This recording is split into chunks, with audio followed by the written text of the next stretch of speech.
जब हम आंखें बंद करते हैं तो हम अपने आत्मा के अंदर की गहराइयों में जाने की कोशिश करते हैं। तो क्या हमें अपने असली मकसद का पता होता है? क्या हम जीवन के महत्वपूर्ण सवालों के जवाब खोजते हैं? भगवत गीता हमें एक ऐसे सफर पर ले जाती है जो हमारे आदर्शों, मूल्यों और मार्गदर्शन का स्रोत हो सकता है। ये ग्रंथ आत्मा के अद्वितीय रहस्यों को खोजने और जीवन के महत्वपूर्ण मुद्दों का समाधान करने में मदद करता है। नमस्कार दर्शकों, आप सभी का हमारे true life spiritual gun channel पर स्वागत है। इस वीडियो में आप जीवन में महत्वपूर्ण और बेहतर निर्णय लेने के लिए भगवान कृष्ण की शिक्षाओं के बारे में जानेंगे। तो वीडियो को ध्यान से अंत तक अवश्य सुने और वीडियो शुरू करने से पहले सच्चे दिल से कमेंट में जय श्री कृष्ण जरूर लिखें। तो आइए जानते भगवान श्री कृष्ण की कुछ प्रमुख शिक्षाएं जिससे मनुष्य का जीवन बदल सकता है। श्री कृष्ण हिंदू पौराणिक कथाओं में सबसे प्रतिष्ठित शख्सियतों में से एक है और उनकी शिक्षाओं को भगवत गीता में प्रलेख किया गया है। श्रीमद् भगवत गीता का ज्ञान आपकी सारी व्यर्थ की चिंताओं को समाप्त कर सकता है। गीता का ज्ञान मन की हर परेशानी और अशांति को नष्ट कर देता है। जब महाभारत का युद्ध होने वाला था तो अर्जुन बहुत ही चिंता करने लगे कि मेरे गुरु और पितामह भीष्म और मेरे सारे रिश्तेदार, मेरे सारे मित्र इस युद्ध में मारे जाएंगे और ना जाने कितने बेकसूर लोग इस युद्ध में मारे जाएंगे, ना जाने कितनी स्त्रियां विधवा हो जाएंगे, सब कुछ बर्बाद हो जाएगा। इस हस्तिनापुर की रौनक ही खत्म हो जाएगी। इन सबको मारकर अगर मैं जीत भी गया तो उस जीत का मतलब ही क्या, जहां अपने ही ना रहे। तब अर्जुन को श्री कृष्ण ने गीता का ज्ञान देते हुए कहा कि तुम जिस भी चीज की चिंता कर रहे हो, जिसके लिए भी दुखी हो रहे हो, जिसके बारे में सोच सोच के इतना परेशान हो रहे हो, वह सब कुछ एक दिन नष्ट होने वाला है। वह आज नहीं तो कल वैसे भी मिट जाएगा।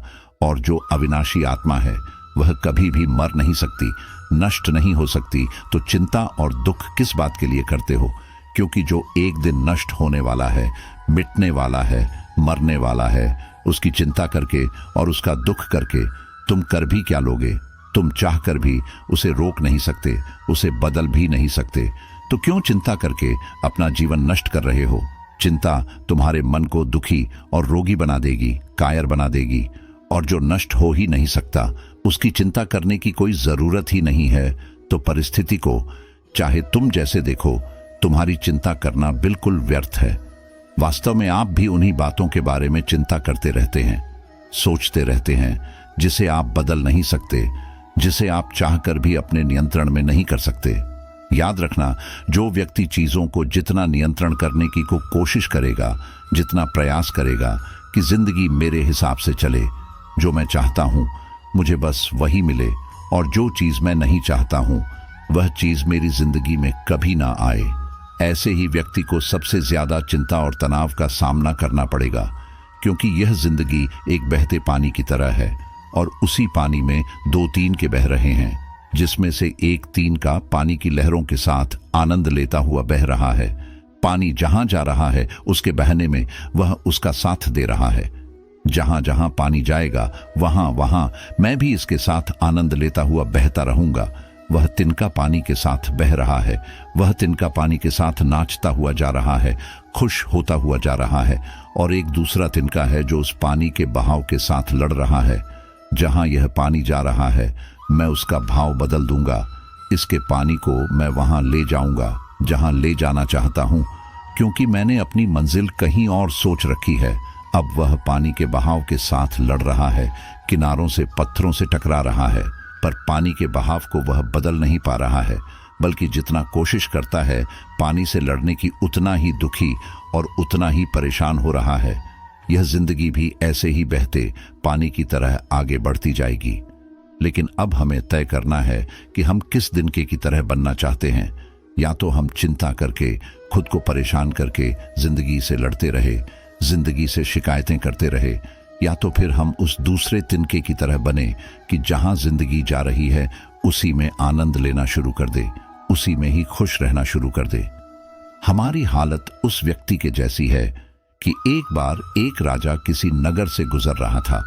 उस राजा ने मार्ग में देखा कि एक गरीब बूढ़ा व्यक्ति अपने सर पर लकड़ियों का गट्ठर बांध कर ले जा रहा था। राजा को उस व्यक्ति पर बहुत दया आई। राजा ने उस व्यक्ति से कहा कि तुम इतनी गर्मी में इतना बड़ा लकड़ियों का गट्ठर सर पर लेकर जा रहे हो, पसीने से लथपथ पड़े हो। फिर राजा कहता है कि आओ मेरे रथ पर बैठ जाओ और तुम्हें जहां जाना है मैं तुम्हें छोड़ दूंगा। तो वह व्यक्ति कहने लगा, महाराज, मैं बहुत गरीब आदमी हूं, मैं आपके रथ पर कैसे बैठ सकता हूं? मैं तो आपके आगे बहुत छोटा हूं। राजा ने कहा कि मैं छोटा बड़ा अमीर गरीब नहीं मानता, मनुष्य को मनुष्य की मदद करनी चाहिए। अगर हमारे पास कोई ज्यादा है और अगर किसी को जरूरत है तो उसे वह चीज जरूर देनी चाहिए। तुम भी एक मनुष्य हो और मैं भी एक मनुष्य हूं, और अगर एक मनुष्य दूसरे मनुष्य की पीड़ा को नहीं समझेगा तो वह मनुष्य नहीं है, वह एक पशु के समान है। इसीलिए तुम मेरे रथ में आ जाओ, मैं तुम्हें तुम्हारी मंजिल पर छोड़ दूंगा।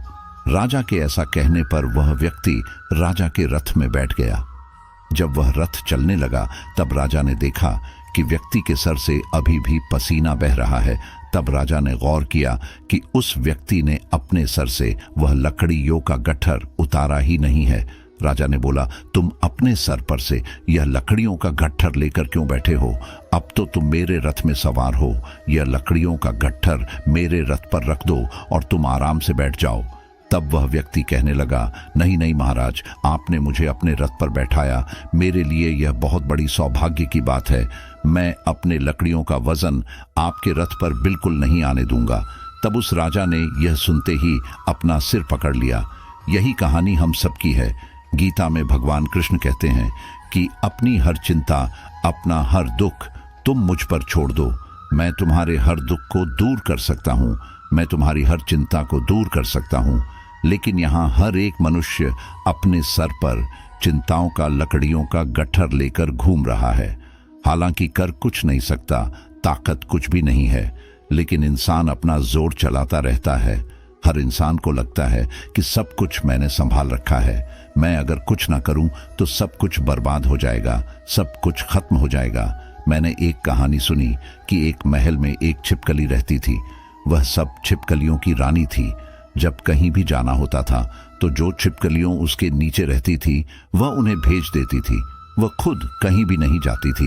एक दिन सब छिपकलियों ने उससे पूछा कि तुम हमारी रानी हो पर तुम कहीं भी नहीं जाती, बस इस महल में ही बैठी रहती हो, ऐसा क्या कारण है कि तुम कहीं बाहर ही नहीं निकलती?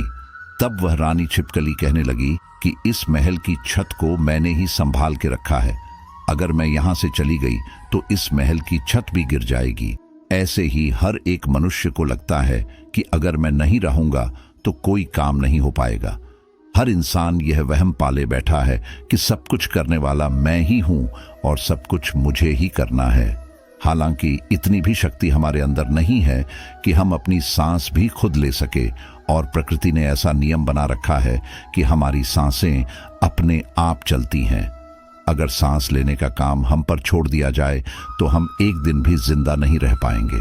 इधर एक पल के लिए भी हम सांस लेना भूले और उधर सामने मौत आ जाएगी। और मनुष्य को सोचने की चिंता करने की ऐसी बीमारी है कि वह सिर्फ आज की चिंता नहीं करता और ना ही सिर्फ अपने कल की चिंता करता है, वह अपने आने वाले 10, 20, 50 साल, अपने बुढ़ापे तक की, अपने मरने के बाद तक की भी चिंता करता है। और एक बात याद रखना कि जो लोग बहुत ज्यादा सोचते हैं, बहुत ज्यादा चिंता करते हैं, उनमें कुछ भी करने की शक्ति ही खत्म हो जाती है, क्योंकि चिंता करने में ही उनकी सारी ऊर्जा नष्ट हो जाती है। यह कलयुग है। इस युग में लोग सोचते ज्यादा हैं और करते बहुत कम है। कलयुग का मनुष्य स्वभाव से आलसी और सिर्फ व्यर्थ की बातें सोचता रहता है। जिसे करना होता है वह ज्यादा सोचता नहीं है, वह उस कार्य को कर लेता है। पर आप अपने आसपास की दुनिया पर नजर डाल के देखो, आपको अधिकतर लोग ना करने वाले ही ज्यादा मिलेंगे। आपको अधिकतर लोग वही मिलेंगे जो या तो व्यर्थ की चिंता करेंगे, या तो सिर्फ आलस करेंगे, या सिर्फ बहाने ही देते रहेंगे कि इस वजह से मैं जिंदगी में आगे नहीं बढ़ पा रहा, कि इस कारण से मेरी जिंदगी अच्छी नहीं हो पा रही है। अगर मनुष्य सोचने के बजाय करना शुरू कर दे तो उसकी जिंदगी में कोई भी दुख, कोई भी समस्या ज्यादा देर तक टिक नहीं सकती। आपके पास दो रास्ते हैं, या तो अगर आपके जीवन में कोई समस्या है तो उसके समाधान में लग जाओ, उसके सल्यूशन में लग जाओ। और अगर आपको भविष्य में आने वाले किसी समस्या का डर है तो उसकी चिंता तो आप छोड़ ही दो, क्योंकि जीवन वैसे कभी नहीं चलने वाला जैसा आपसे सोचते हो। जीवन की एक अलग ही गति है। आप अगर कभी गौर करोगे तो आपको यह समझ आ जाए कि आप जिंदगी में जिन बातों को लेकर चिंता करते हैं उनका कोई मतलब ही नहीं था। आपको लगेगा कि आप व्यर्थ की चिंता करते थे और जिंदगी ने कुछ और ही दिखा दिया। किसी नगर में एक बहुत धनी व्यक्ति रहता था। उसके पास इतना पैसा था जिसका हिसाब ही नहीं था। एक दिन उसने अपने सारे आदमियों को बुलाया जो उसका हिसाब किताब देखते थे और उनसे कहा कि मेरे पास कितना पैसा है, कितनी संपत्ति है, उन सब का मुझे हिसाब दो कि आखिर मेरी कुल संपत्ति कितनी है। वह सारे हिसाब को देखने वाले उस सेठ की संपत्ति का हिसाब लगाने में लग गए। उन सबको उस संपत्ति का हिसाब लगाने में ही 10 दिन लग गए। 10 दिन के बाद जब हिसाबकर्ताओं ने मिलकर कहा कि आपके पास इतना पैसा है कि आपकी 7 पीढ़ियां बैठकर खा सकते हैं, उन्हें कोई काम करने की जरूरत नहीं है। जब उस व्यक्ति ने यह सुना कि मेरे पास इतना धन है कि मेरी 7 पीढ़ियां बैठकर खा सकती है, उन्हें कोई काम करने की जरूरत नहीं है, तो वह व्यक्ति रोने लगा। फिर सब हिसाबकर्ताओं ने पूछ लिया कि आप रो क्यों रहे हैं, आपके पास तो अपार संपत्ति है।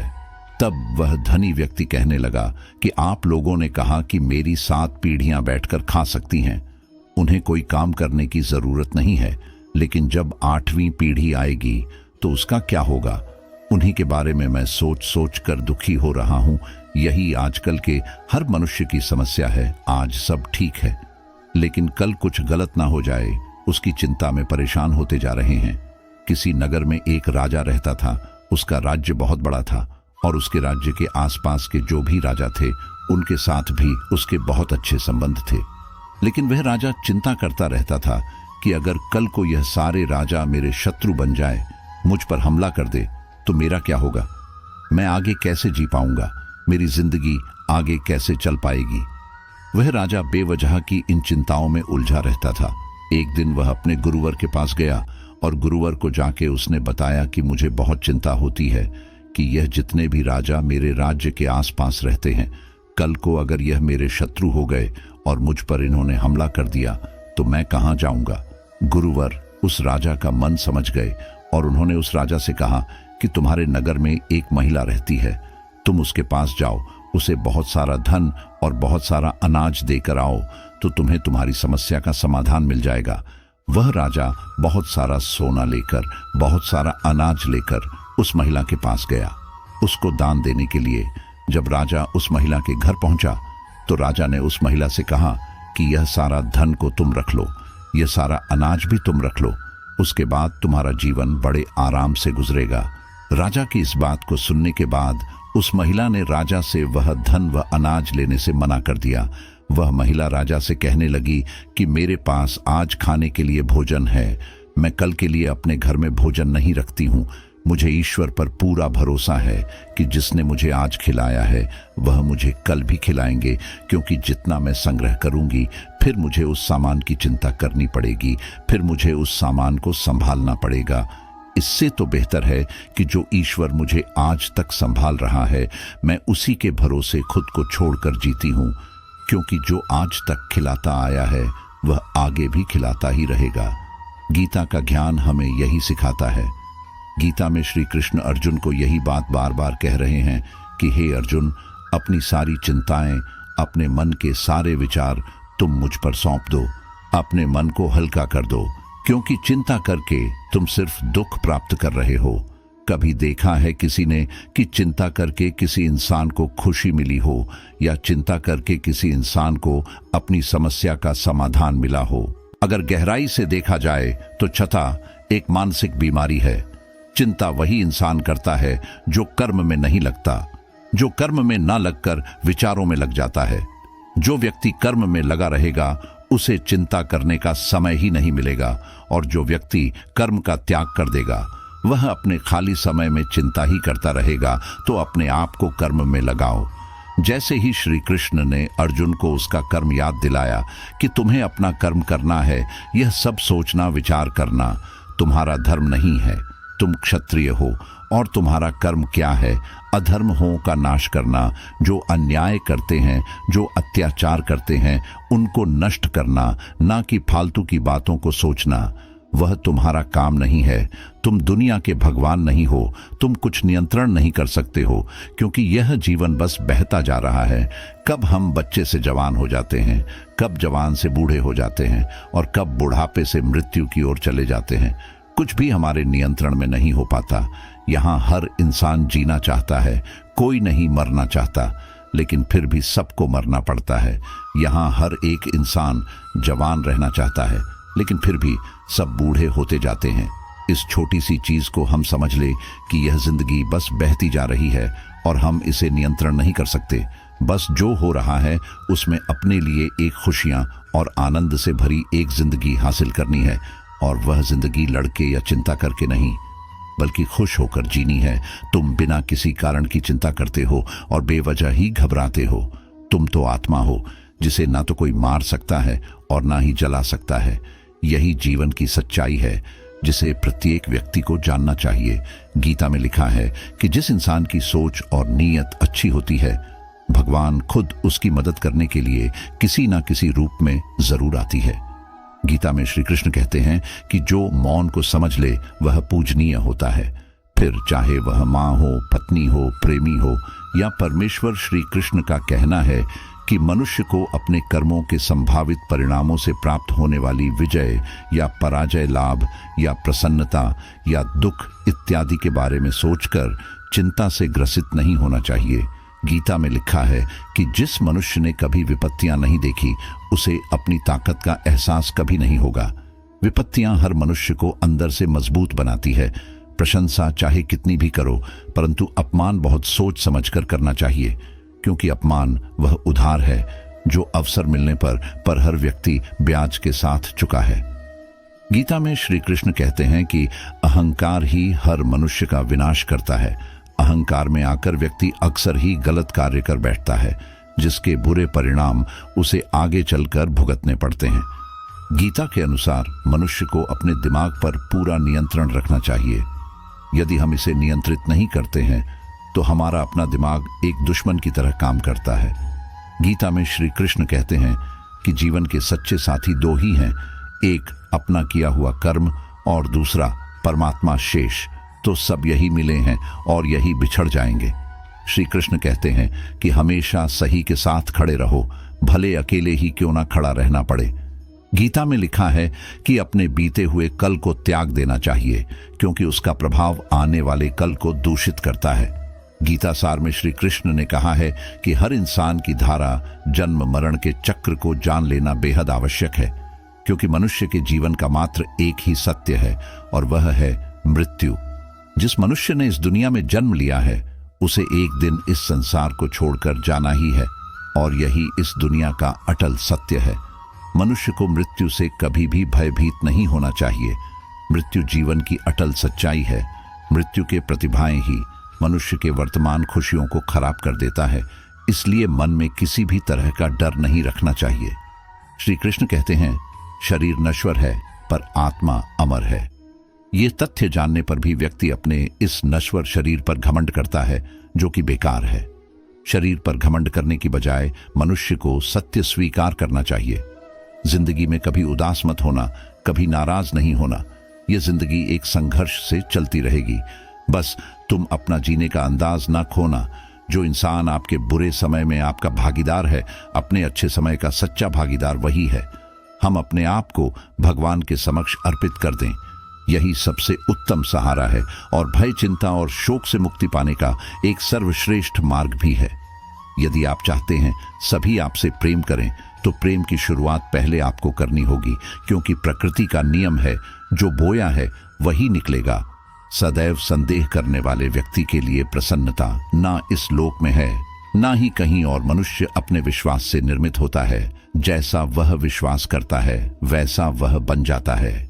मन की गतिविधियों, होश, विश्वास और भावनाओं के माध्यम से भगवान की शक्ति सदा तुम्हारे साथ है, और लगातार तुम्हें बस एक साधन की तरह प्रयोग करके सभी कार्य कर रही है। उससे मत डरो।